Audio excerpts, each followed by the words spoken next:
I've been in the automotive industry for over 20 years. Oh my God, I'm not going to think about that. And I've seen a few things. And one of those things that I've seen, it doesn't happen that often, 2 words, insurance jobs. And that sounds weird because there's people that work at insurance companies and they have insurance jobs. But there's another kind of insurance job that's not so great, and that is when people are buried in a car or they made a mistake with their car and they use their insurance to get out of it. Say they claim it's stolen and then they go park it downtown with the keys in it or whatever the scenario would be. Again, I'm not trying to give people ideas. That stuff just happens. Sometimes those cars make it to the auction. And inadvertently, I think I bought one of those. I don't know, it's not for sure, but I bought a 2009 335 sedan. I buy lots of BMW 3 Series, lots of BMWs in general, and those cars have the N54 twin turbo inline 6. I sell a ton of these engines. It's a common thing I have on the shelf. So another one of those cars with a trunk fire. And, you know, the battery's in the trunk, so you can kind of believe it.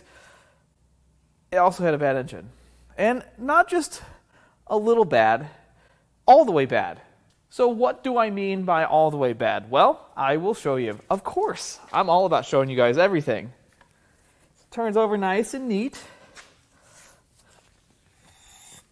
until you get to there. And then it kind of... Nope, that is... I'm not trying to break my engine stand, but hey, if we go backwards, which you're never supposed to do, I don't care because, well, the engine's bad. It goes about 270 degrees, and that's all she wrote. So yeah, it's all the way bad. Even though I've made a video getting a burned up Miata to run, a BMW that had a trunk fire is like a dumpster full of worms compared to a little bitty can of worms that I conquered. So to get this to run really wasn't feasible. There were too many modules burned up. What we did do is we pulled the entire key set, the ignition with the key and the body control, which is the CAS module, and the engine computer, and plugged it into another car I have on the lot, which told me that this car had 95,000 miles on it. Now, had this engine been good, this would be a $2,500 engine. That's expensive. It's not a $2,500 engine. So what we would normally do in a situation where we can't hear a car run is we'll do a compression and leak down. And my inventory guy couldn't get the engine to turn all the way over. And he said, hey, this is a bad motor.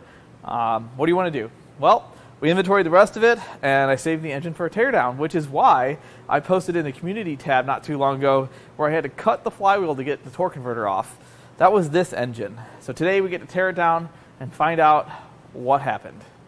BMW's N54 B30 came out for the 2007 model year 335. Came out in 2008 in the 5 Series for the 535. It was also used in the 135, the Z4, and the 335 IS.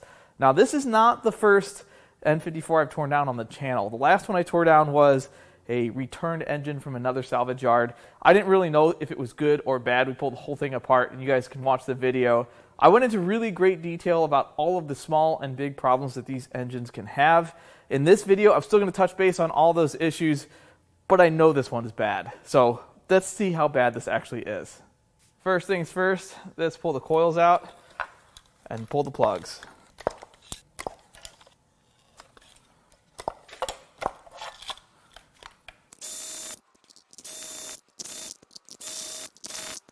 Oh, there's no plug in number 4.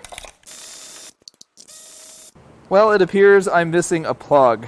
What likely happened is during the inventory process of this car, once the problem was found, we probably didn't go any further, didn't put the plug back in it, so unfortunately I don't have that to show you. But I do have the remaining 5, which look pretty well used, but not terrible. They're all the right kind of plug. They're all in about the same condition.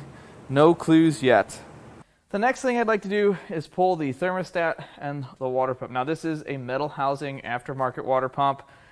It doesn't look like it's the good one. It looks like it's the cheap one. But hey, at least someone replaced it. Let's get the bolts out of it. They didn't tighten the bolts.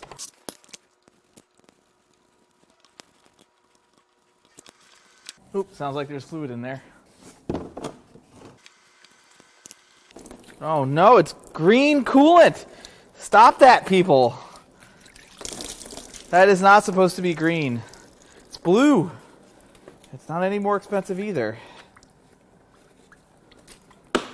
Alright, thermostat housing's off. Looks like the connector's broken too. Someone had a really good time putting this in. I must admit, putting this in the car, especially on an all-wheel drive car, it's not a great time. I do not recommend. Alright, next, get these bolts out. Holds that to the block.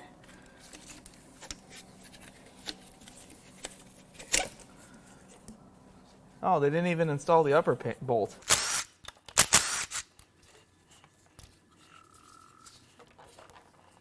Oh no!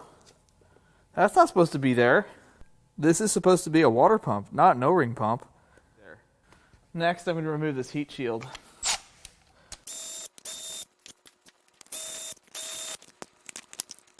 These are also the boost control solenoids. It has some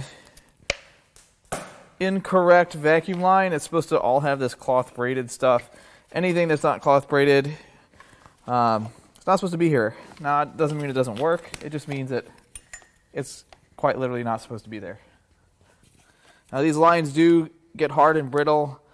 These hoses do, and well, they burst. In fact, I've had to replace them on my own car at least once. It's totally normal though. Just normal. Totally normal. Next, I'll remove this engine mount bracket. Oh, that was tight. That was actually tight. Now we can get a pretty good look at the way the turbos are situated on the engine. You've got your oil drains, your oil feeds are back here. Kind of hard to see. That's not that much fun. And then you have your coolant pipes here, right here and here. This all looks really complicated, and on a stand it's super easy. In the car, I don't think super or easy can be applied. But we'll get these off, we'll check these turbos out, see if they're worth reselling. If not, they'll go in the core bin. To get the turbos off, we're just going to start blasting some bolts out of here. I need to get these heat shields loose, all the lines loose. They kind of come off in one complete assembly here.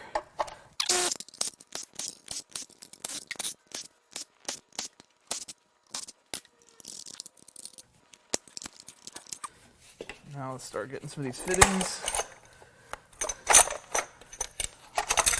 Clamp off. It's broken anyway.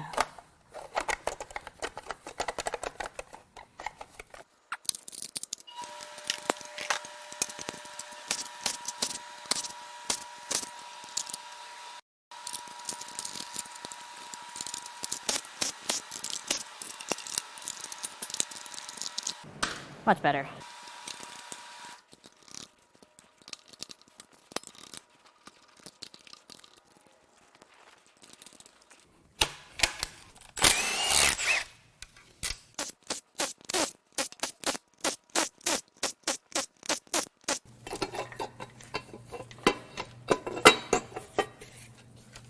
Oh, I see what's going on here.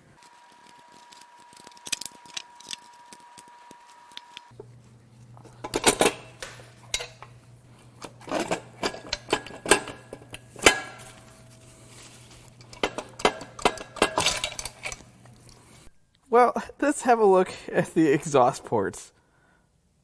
Now remember, cylinder 4 is the question mark. Well, looky there.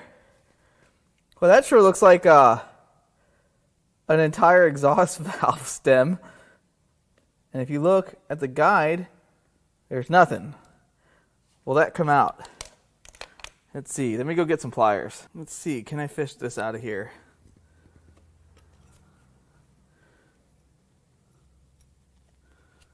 Oh, it's proving to be more difficult than I thought. Oh, it's hiding back in there. We got to get that out. It could cause some damage. We don't want that. Nope. Let's get a magnet. Let's try that. Oh, maybe it's not magnetic.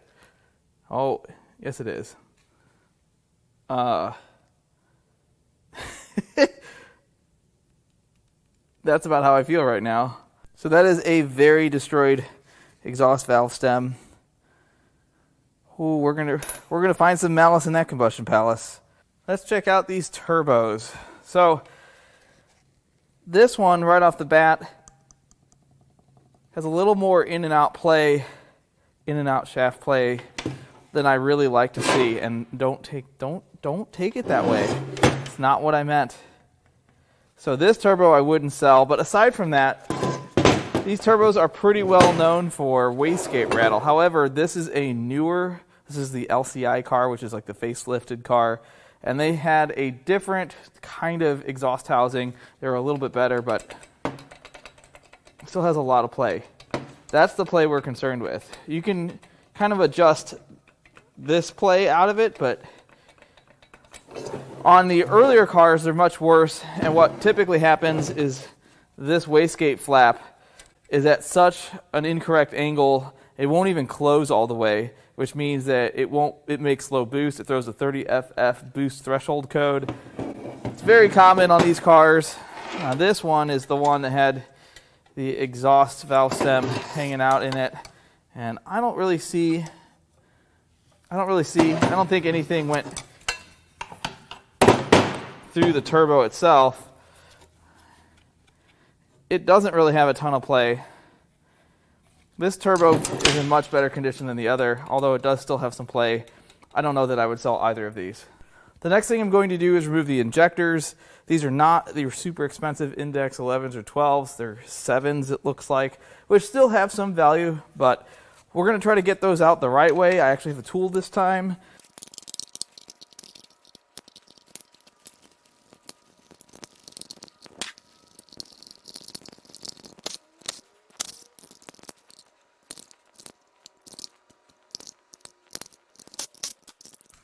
Just kind of hang down there, get out of the way. We'll deal with that later. And now we need to remove the brackets that hold down the injectors, and we can pop them injectors out. Now there are two different types of tools for these injectors. These also work on N63s. There's the good type, and then there's the type that I have.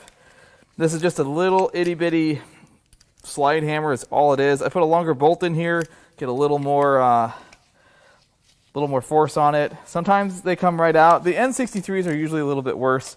N54s usually come out pretty easily, but I don't want to say anything too crazy. Yeah, not too bad.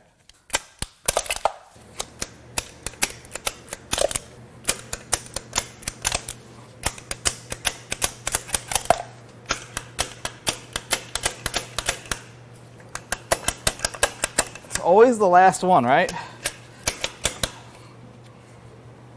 Don't want to hit myself in the head with this. I don't know if I can even show this on the channel here. I'm actually going to try to turn this back and forth a little bit, loosen it up.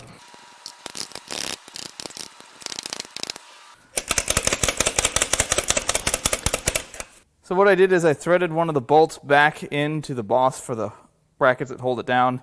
And I'm using blue here to put a little bit of tension on it. And I'll use one hand to do that, and the other hand to try to knock this injector out.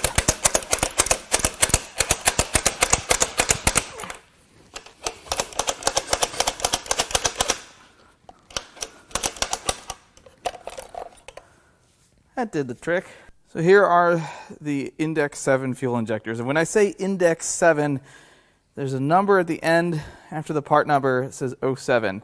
That means these are the 7th iteration or 7th revision of these injectors. Now there are 1 through 12, and 11 and 12 are thought to be the best ones. That's what I have in my car.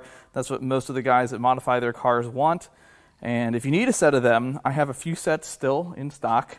You can email us. I'll leave all the contact information in the description, our website, all that stuff. But I did expect to find some damage in cylinder 4 to the tip, but somehow the injectors came out without any damage. Let's get some more of this harness disconnected here.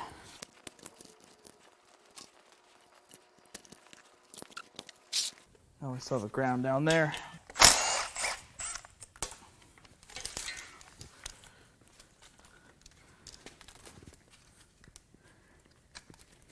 Next thing we need to do is pull the rail, and first we're going to pull the feed line for the rail from the high pressure fuel pump.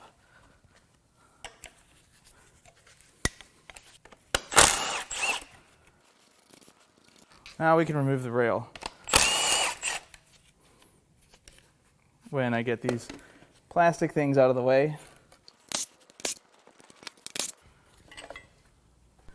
One thing I'm often asked is to show the amount of carbon buildup on direct injection engines, and this is pretty bad. I don't think this has ever had a walnut blasting, which is a pretty common thing that gets done to these. I'd say probably every 90 to 100,000 miles, where you pull the intake off, turn the engine in a certain direction, and there's a kit to where the valves are closed and it blasts all this carbon off. It's pretty built up. Definitely affects the way these engines run. Now this is the cylinder that has problems, and you can definitely tell that right or rear intake valve is bent.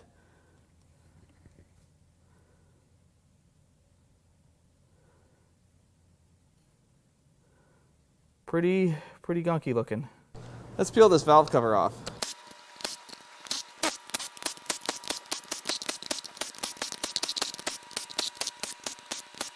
I think that's all the bolts. I missed a few. Yeah, it's just gonna come right off, right?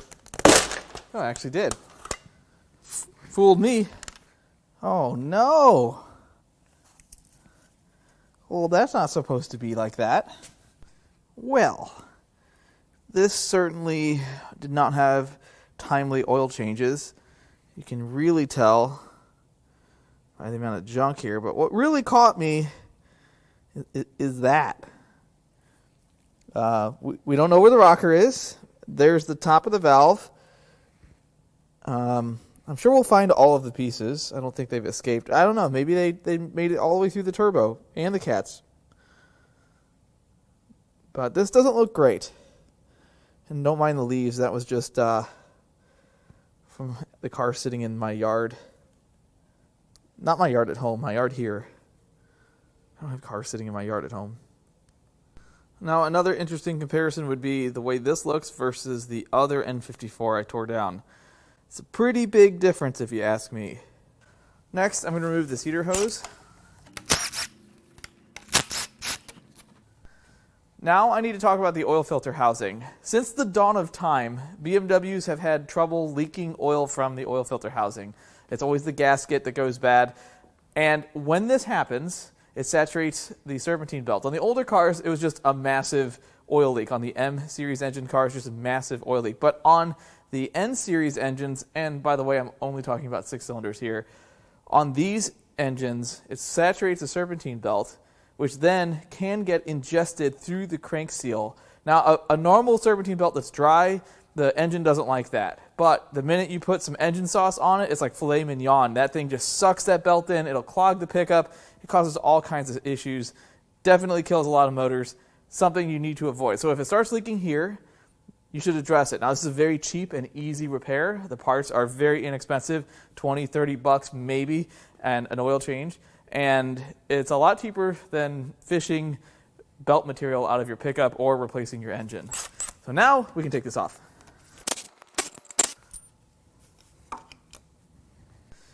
Since the front of this engine was drenched in oil, I'd like to take a closer look at this gasket. So they usually get pretty hard and they'll get brittle and they won't flex.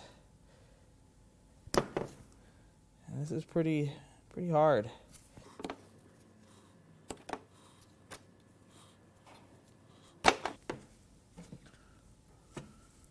There we go. Nope, there we went. Yeah, this is just chunking off of here. Here's a closer look at what a hard, brittle oil filter housing gasket looks like.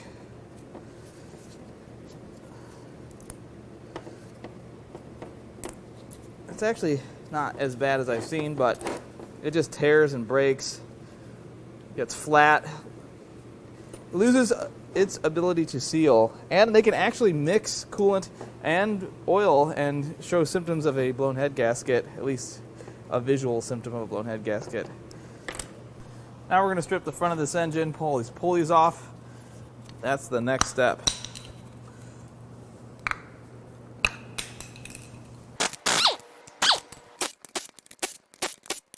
One of my favorite things to do is, instead of installing a new crank seal, you just smear a bunch of RTV over the area, because that seals it in. It's like a crank seal in a tube. This doesn't really fix anything. You can see there's still wet oil right here where they clean the block. This is a, we'll call that an improper repair. Next, we'll remove the Vano solenoid. Oh, come on. Work with me here. Well, there's no metal shavings on that one. Just some sludgy oil. They don't look terrible, but you should also replace them with new ones. I would never sell used ones. While we're here, we're going to see if my new impact will break these cam gear bolts loose. I think that's a no. Nope. We got to get air for that one, or maybe a charged battery. Oh, no air pressure. All right, now we'll use some air.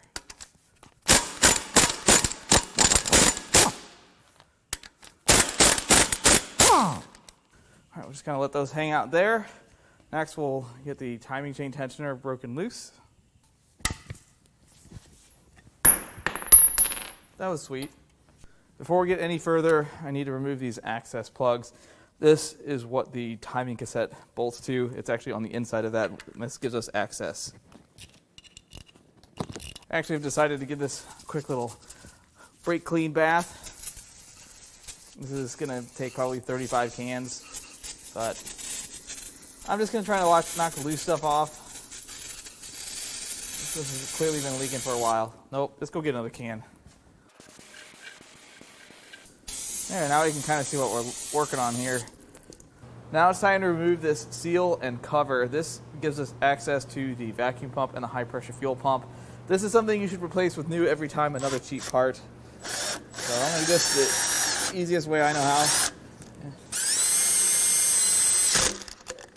Okay. Now if this doesn't work, it should have. Obviously, you can't really do that in the car that easily. So I'm taking full advantage of it being on the stand. There's also one more access right here for one of the timing rails. Now we'll loosen the chain tensioner. It's in perfect shape.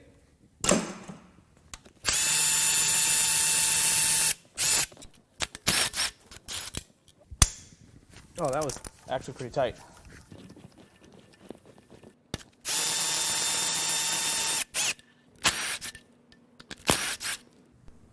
That should be what we need here to get it all apart.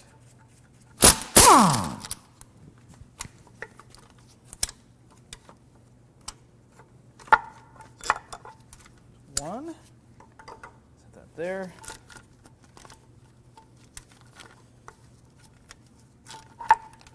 Two. Now we need to pull some of these rails out. This is kind of a cassette here.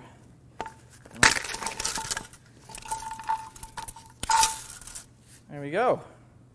And it's out. Now the rails don't look too bad. They are pretty worn.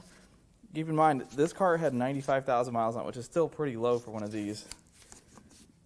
But yeah, all these look just great.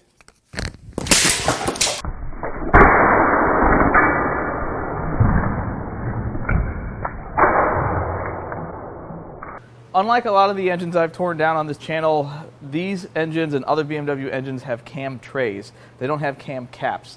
So when something goes through the oil, whether it's metal or some other debris, and it wipes out a journal and a cam, it doesn't mean the head is scrapped, because both sides of the journal, the top and the bottom, both are separate from the actual cylinder head. And that's good for two reasons. Number one is the head usually comes out unscathed no matter what happens, unless, I don't know, an exhaust valve stem appears in the exhaust port. And two, if you need to replace a cam or a tray, you don't have to pull the cylinder head. You can just replace the parts that are bad.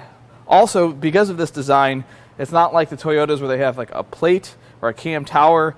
they have no sealing surface here, so it can't leak. It can't create any extra surfaces to seal or leak.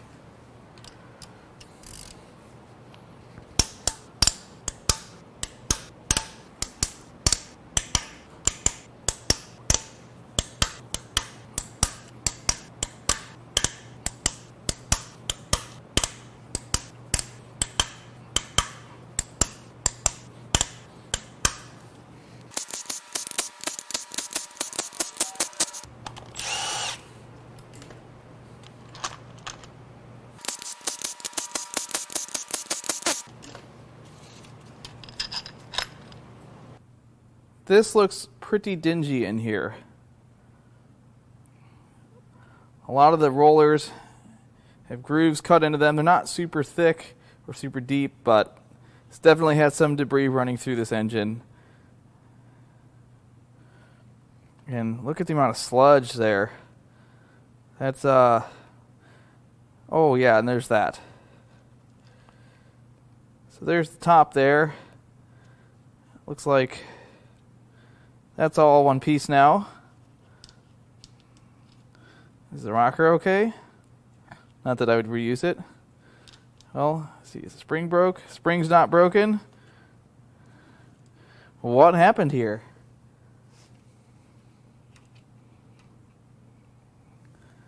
It's just really dirty and dingy. That wasn't like that. Don't mind that. And the cam trays, the journals in the trays have some wear as well. You can definitely see there's been something running through the oil. Maybe it was run low, maybe it was just dirty oil, some debris. The cams, pretty healthy damage on the journals. I can definitely feel that through my gloves. So these cams are not going to be resold. The other cam isn't quite as bad, just still not good. And looking at the lobes for damage, nothing's super terrible, nothing's gouged, but still not good. Before we get into the big head bolts, we have some bolts at the front of the block and head we need to get out first. It is finally time to crack the head bolts loose.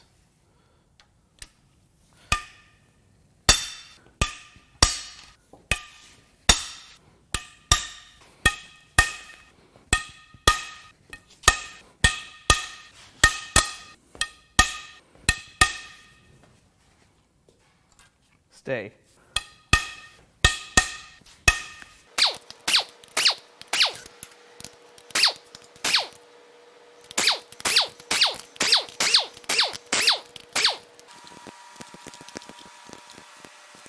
I think this should just come right off.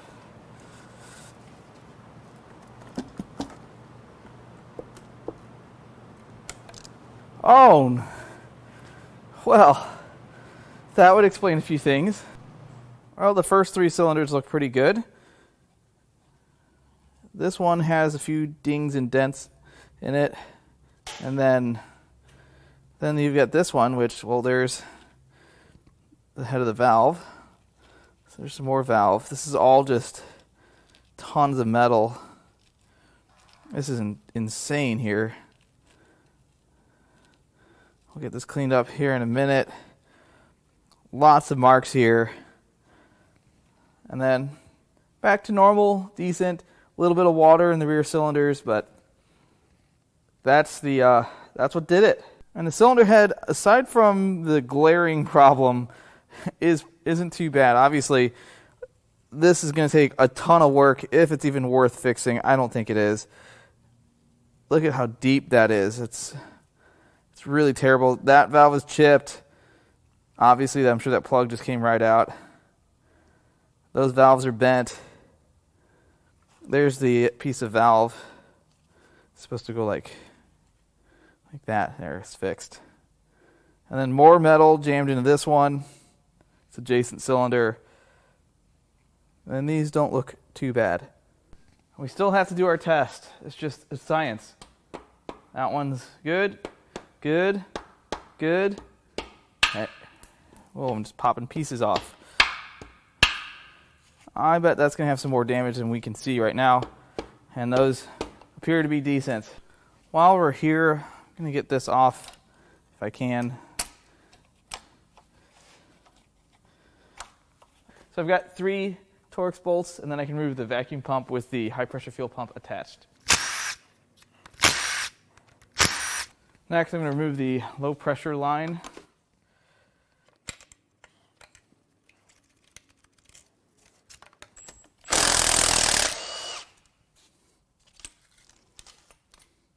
Now I should be able to pop this whole thing out.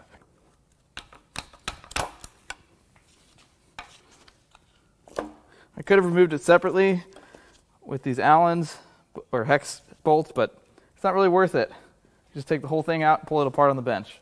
While I'm in the neighborhood, I'm going to get this mount bracket out of the way. Now it's time to flip this over so we can pull the pan.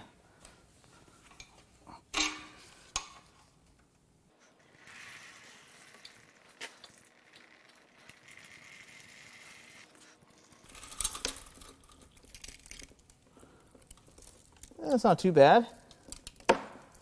Probably leaked more oil when it was running. Now it's time to pop the pan off. These are aluminum bolts. I went over this in the last video. There's a lot of people that aren't a fan of that.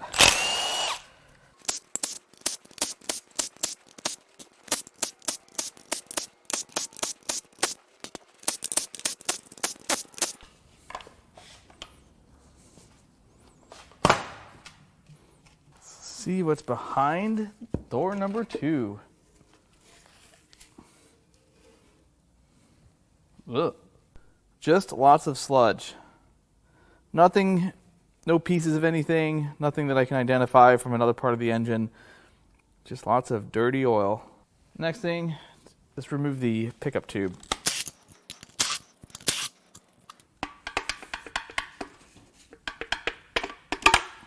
Oh, I could have gone without that. Let's finish the job and pull the windage tray.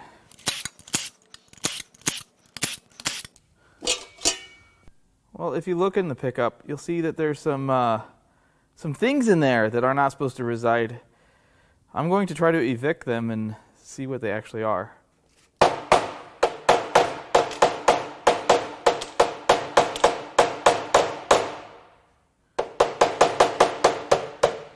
Man, this holds a lot.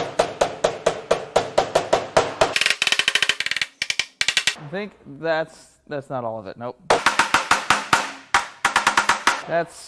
Nope, there's another piece right there. Well, that sure looks like belt to me. It could be RTV, I suppose, but it really looks more like that's leftover serpentine belt. That's not supposed to be there. Now let's see if we can remove the oil pump gear.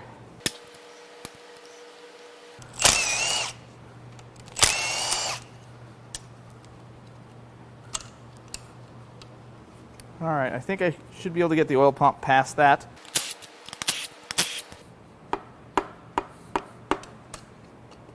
Now we can start removing the rods and pistons.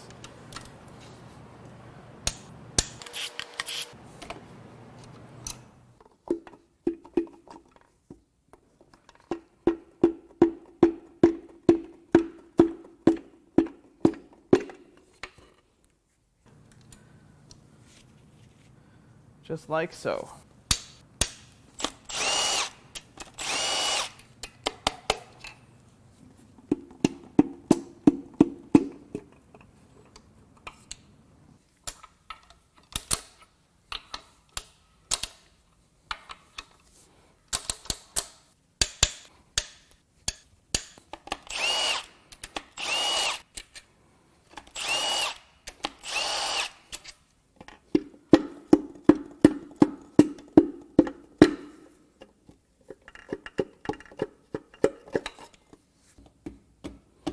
Uh-oh.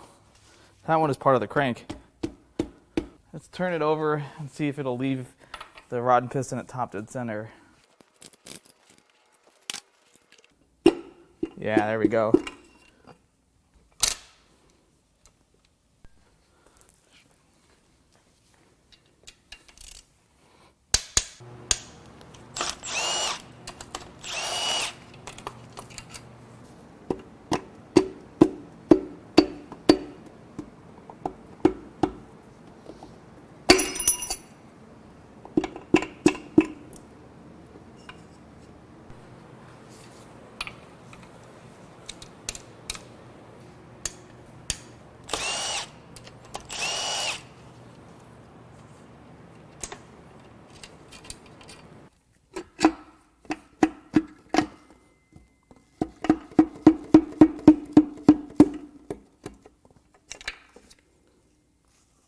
Unsurprisingly, the bearings don't look so good. This is what happens when you drive a oil-leaking BMW and you don't repair it correctly. Bearings definitely show signs of oil starvation / dirty oil. Now, most of the rods and pistons look pretty good. Cylinder 1 looks good, cylinder 2, a little bit of skirt wear, not terrible at all. Even number 3, not too bad. But number 4, not so good. There's a crack right there. Lots of deep impact marks. And there's also some damage on the sides of the crown. I'm probably going to see some bore damage when we get this engine apart the rest of the way. It's kind of unfortunate. I don't think this was a super high RPM or load related failure. I don't think that happened. I think this was closer towards idle because there's a countable number of impact marks. But it was enough to stop the engine. I think had it happened at a higher RPM or load, that the damage would have been much more severe. We would have had some external signs of it. The next thing I need to do is remove the oil returns. Hopefully these pop out pretty easily. Now it's time to remove the bed plate so we can get this crank out.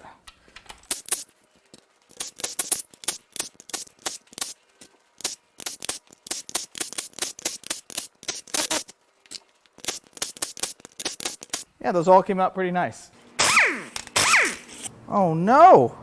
My socket's too thick for those.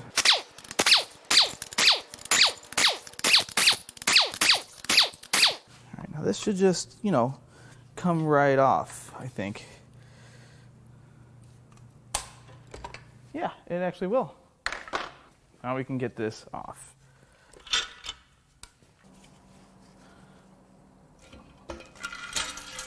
The main bearings don't look nearly as bad as the rod bearings.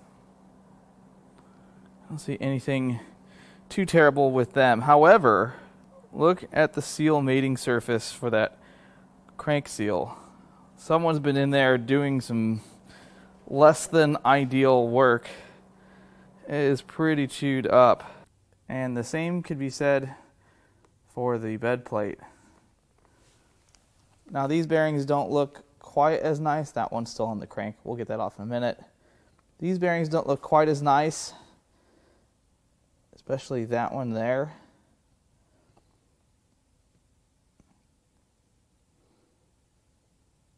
I think the word I'm looking for is suboptimal. You guys taught me that. Well, there's a reason I'm starting at the back. You can see the journals definitely have some damage that mirrors the damage on the bearings. Like some debris has run through the oiling system. It's not terrible. It might be able to be saved. However, there's still a main bearing here, and it doesn't look good. And then the snout, oof.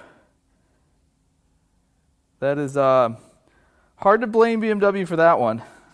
After looking at the damage on the snout of the crank, I think it's clear that the debris we found inside the pickup was actually sealant from when they installed the crank seal.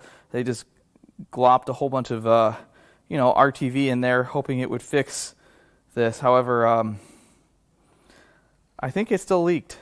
Let's take a look at these bores. Cylinder 1, some pretty bad vertical scratching. It's mirrored in cylinder 2 and 3, but this is what I'm most interested in. That is bad. And that's worse. Yep, that's worse. There's like a little ding, couple dings, several dings. That's going to require some machine work to be fixed, and it may not be worth it. Nice blocks do sell, but damaged blocks, they're not that uncommon to find these engines that people are building them out of ones that have damage. It's pretty hard to say why that valve was broken. Was that the symptom, or was that caused by something else? Did it ingest something? The craftsmanship of the repairs on this engine leave a lot to be desired, and I've seen this on several of these type of vehicles. They are expensive to repair. Labor costs are expensive. Parts are expensive. And a lot of people do it themselves. There's some fantastic write-ups on what to do and what not to do. And if you're going to do anything, watch the ones of what not to do. This, however, this specific case, how does an engine that destroys itself in one cylinder set the back of the car on fire? How does that happen? I can't connect the dots. Engine failure, trunk fire. Engine failure, unless no one would ever just set their car on fire to get out of repairing it. That would never happen. That would never happen. But just in case you guys are curious, since I own the vehicle this came from, here's a VIN number. I don't know what you can do with it. I don't expect any results. I don't care. But, you know, you guys like that kind of thing. So if you'd like to buy parts off of this engine, there are some that survived. Or if you need other N54s, I probably have 4 or 5 in stock at any time. I have 335i's. I have 135s with 36,000 miles on them. I have 535s. Whatever you guys need N54 related, I usually have it. Index 12 injectors. I could keep going. Or if you'd like to buy parts off of SC430s, I think I have 6 of these on the lot now. Various stages of flood. This is not actually a flood car, but they still wrote a certificate of destruction on it. And it's not really worth going through all the hassle to try to get this thing legal again and then trying to sell it to someone claiming that there's no actual damage. Either way, it's a great parts car. These cars part out really well. So if you need parts for a BMW or anything else, SC430, you can go to importapart.com. If you don't see what you're looking for, you can shoot us an email or fill out our part request form, which sends us an email of exactly what it is you're looking for. I really hope you enjoyed this teardown. As always, I love all the comments, all the feedback, and even the criticism. I love it all, and I'll catch you on the next one.